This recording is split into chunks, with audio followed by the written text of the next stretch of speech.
Let's go right to line one. DURAN, you're on line one. Good morning. Hi, how you doing, Ryan? Great. How are you? Not too bad. I just want to start off with the EIS amendment that was sent in by World Energy. Just a quick note on where they refer to their decibel noise from their turbines at being 50 decibels. And what's surprising is that the World Health Organization recommends that wind turbine noise should be below 45 dB, as anything above that level is associated with adverse health effects. Well, what's further surprising to that is that when they mention a 50 dB noise level for their turbines, the companies already admitted, in their other documents, that they have not even decided on what turbines they're going to use to make, model, or manufacturer. So where they're getting this number from is, quite concerning.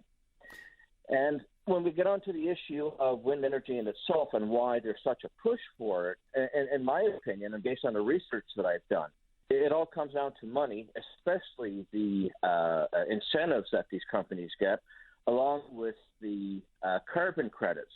For example, there's a study that was done by the TURBINE Institute out in 2019 that found that a 150 megawatt wind turbine farm would receive about $17.5 million per year for the power it generates, because according to the Renewable Energy Program, companies like this are guaranteed a minimum price for their electricity. Right.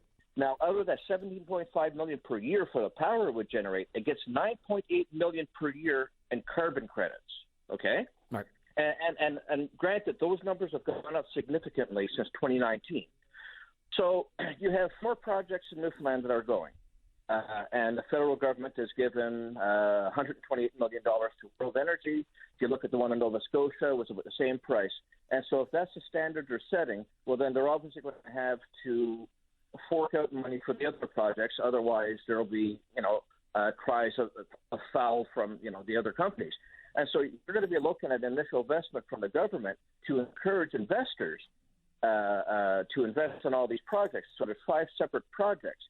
And so the government would be dishing out upwards of $650 million just to get people interested in these projects. Now, if you look at the previous numbers I mentioned, a 150 megawatt wind farm, World Energy, they're looking at a 1,000 megawatt wind farm, which is 6.6667 times larger than the 150 megawatt wind farm. Now, if they were just to sell their electricity to the grid, right, just to keep the numbers simple, they would generate $119 million a year. Now, that's based on 2019 figures. That's for the electricity. And they would get just over $65 million a year in carbon credits. And so if you look at all the other companies, if they were just doing the 1,000 megawatts, and you add those all together, you're looking at $260 million a year that these companies could perceivably be getting just for carbon credits in itself, not including the one from Nova Scotia. And over a 10-year period, if you take the five projects, that would be $325 million per year in carbon credits. Over a 10-year period, that would be $3.25 billion that the companies would get just in carbon credits. And so, that was just by selling the electricity. Now, if you look at it down the road, World Energy wants to expand it up to 3 gigawatts. And these other companies are going to be, as large or larger. And so those numbers are going to increase quite significantly over time. So, and when you look at it also with the grants and subsidies that these companies get to start off, like for World Energy, if theirs is determined to be totally green, they can get up to 40% of their costs back initially for starting this project. And they keep saying it's $12 billion U.S., but actually it's $12 billion, it's 16.3 billion Canadian. So if they're getting back 40% of that, they're looking at between $6 and $7 billion they'd be getting back off the start. So their project's already, nearly half paid for. DURAN, if I can, sorry, just hold on for if I could just interrupt you for 1 second. Yeah. I've just been handed a note, and I have to get this out there right away. So we do know now that the provincial government has delayed, is the word they're saying, the budget delivery today. All they're saying is it will be delayed until further notice. And they say this is delayed due to an, quote, unsafe environment in which fish harvesters are preventing public service employees from entering the Confederation Building complex. Presently, the conditions are unsafe for employees and visitors to the complex, and there is, and they say, quote, a threat of violence. So they say the provincial budget is significant to Newfoundlanders and Labradorians, includes spending on all the key matters that we all know about, but it's going to be delayed. And they say the functions, however, of government will continue with employees serving communities and people throughout the province. So there you have it. Delayed until further notice. We don't have a make-up time. DURAN, sorry to interrupt you there, but I thought that's important. That's breaking news just delivered to our newsroom right now. You heard it here first. The budget delayed was scheduled for 2 p.m. this afternoon, has now been delayed until further notice. So we'll keep you posted what further notice means. So sorry to interrupt. I'll let you go. Go ahead. Okay, thank you. No problem. Yes, and so apart from those numbers, you can see where the attraction is for these companies to set up shop, especially in Canada. And if we get on to talk about the recent MOU that was signed between Canada and Germany, it makes sense in a way, because if you look at what's going on in Germany right now, you have a company like Ørsted that's been around for decades that's walked away from green hydrogen production, right, because it's become too costly. There's lack of investment, and they just don't see it as feasible. And you've even seen that in some states in Germany, they were trying to bring about hydrogen chain networks. And they found that these networks are too expensive. And so they've decided to go with the cheaper electric battery type trains. And in some cases, the cost is between 31 and 67% less than hydrogen. And in another state in Germany, they claimed that it would be 81% less for the battery electric variant than using hydrogen.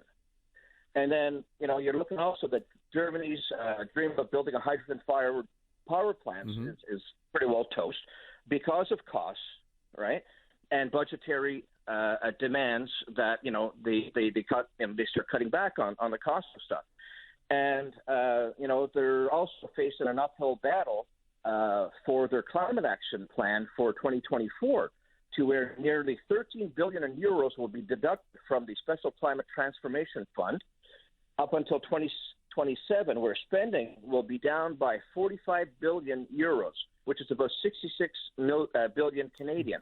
And Duran, these are a lot of numbers, right? I mean, a lot of billions, a lot of millions, a lot of time. Yeah. We heard the federal minister, Seamus O'Regan, say earlier this week, they're in a hurry. We know this is an unknown entity.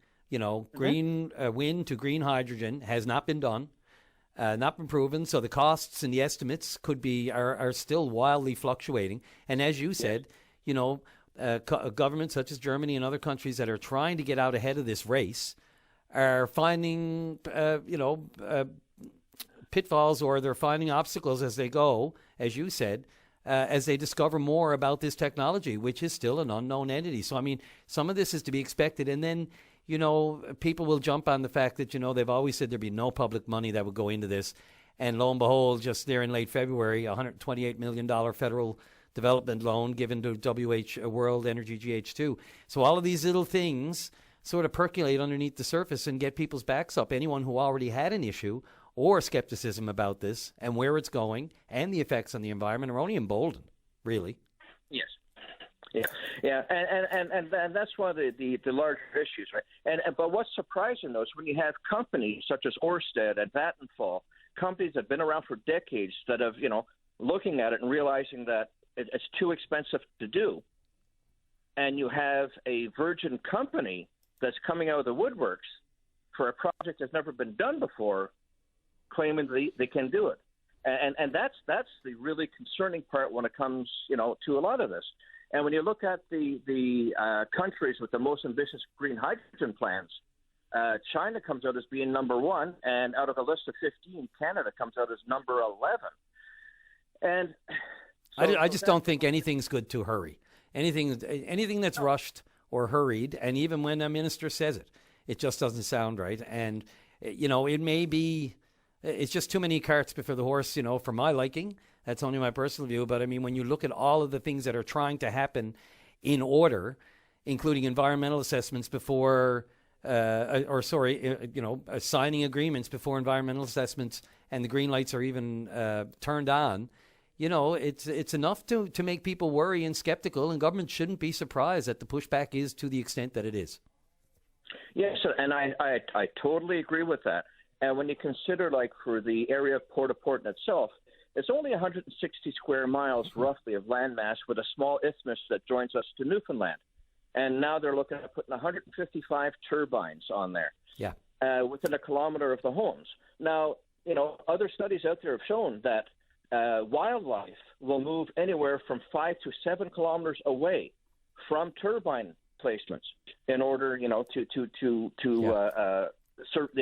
to thrive. So in the case of the Port-au-Port Peninsula, where everything is central, it's in the middle of the peninsula, where does all this wildlife go? What happens to it, right? Yep. For example, as a comparison, you look at the city of St. John's, it's 172 square miles. So you're not too much bigger in itself than the Port-au-Port area. And so if you were to take St. John's and then just put the ocean around it and do the same thing, where would everybody go, to get away from the impact that these machines would have, right? Yeah, the topography, of course, in different places of the province makes it a different entity, but I get you. Duran, I'm really sorry I'm up against the clock. I really appreciate your call. Don't be a stranger. Sorry, I got to get off to the break. I just have one more line before you go. Sure. I just want to point out that, in my opinion, the Liberals' ineffective virtue signaling policies continue to do more harm than good for not just Canadians, but for the environment. And the government at either levels should not be surprised, as you see now in St. John's, when locals are back to the wall and as a last resort should choose to engage in civil disobedience. And this is perfectly acceptable, as Environmental Minister Stephen Gaveau has set the standard through his past actions as an activist with Greenpeace. That's all I have to say. No, I appreciate it. I'm not sure we are at the point of civil disobedience yet at Confederation Hill, but certainly letting their feelings be known. Duran, thanks very much again for your call. Have a good day. Thank you. You too.